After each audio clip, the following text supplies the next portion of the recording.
I'm Lydia Wildes. My passage comes from Dickens' Little Dorrit, chapter 13, Patriarchal. In this passage, Arthur Clennam meets his childhood love for the first time in 20 years. Unfortunately for Arthur, the girl from whom he remembers being torn asunder is strikingly different from the real thing. Flora, always tall, had grown to be very broad too, and short of breath, but that was not much.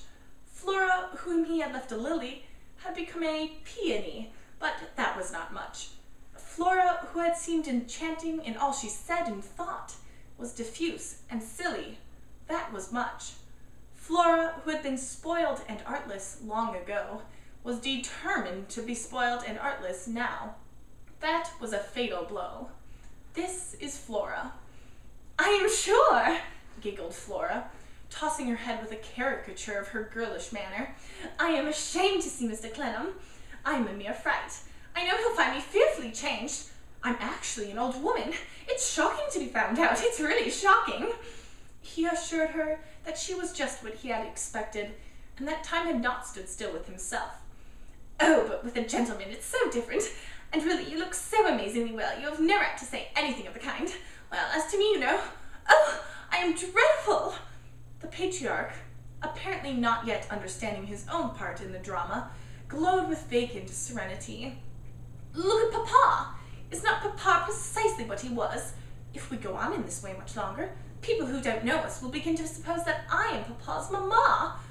That must be a long time hence, Arthur considered. Oh, Mr. Clennam, you insincerest of creatures! I perceive already you have not lost your old way of paying compliments. Your old way when you used to pretend to be so sentimentally struck, you know. At least, I don't mean that. I don't know what I mean. Here Flora tittered confusedly, and gave him one of her old glances. The patriarch, as if he now began to perceive that his part in the piece was to get off the stage as soon as might be, rose and went to the door. You mustn't think of going yet, said Flora. Arthur had looked at his hat, being in a ludicrous dismay, and not knowing what to do. You could never be so unkind as to think of going, Arthur. I mean, Mr. Arthur, or I suppose Mr. Clennam would be far more proper, but I am sure I don't know what I am saying. Without a word about the dear old days gone forever. When I come to think of it, I dare say it would be much better not to speak of them, and it's highly probable you have some much more agreeable engagement, and pray let me be the last person in the world to interfere with it, though there was a time, but I'm running into nonsense again. Was it possible that Flora could have been such a chatterer in the days she referred to? Could there have been anything like her present disjointed volubility in the fascinations that had captivated him? Indeed, I have little doubt, said Flora, running on with astonishing speed, and pointing her conversation with nothing but commas, and very few of them, that you are married to some Chinese lady. I am not, returned Arthur, smiling in spite of himself, married to any lady, Flora. Oh, good gracious me! I hope you never kept yourself a bachelor so long on my account. But of course you never did. Why should you? Pray don't answer. Good gracious, Arthur. Pray excuse me, old habit. Mr. Clennam, far more proper. What a country to live in for so long a time. What a traveller you are. In his ridiculous distress, Clennam received another of the old glances, without in the least knowing what to do with it.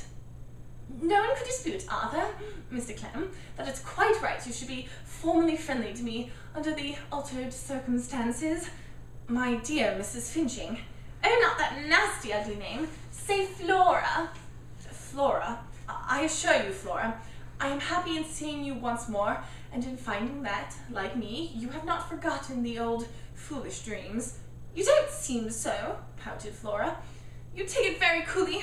But however, I know you are disappointed in me. I know I am not what you expected. I know that very well. In the midst of her rapidity, she had found that out with the quick perception of a cleverer woman. One last remark, proceeded Flora. One last explanation I wish to offer. There was a time, but that is past and was not to be.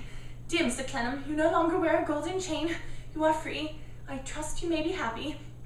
Here is Papa, who is always tiresome and putting in his nose everywhere where he is not wanted.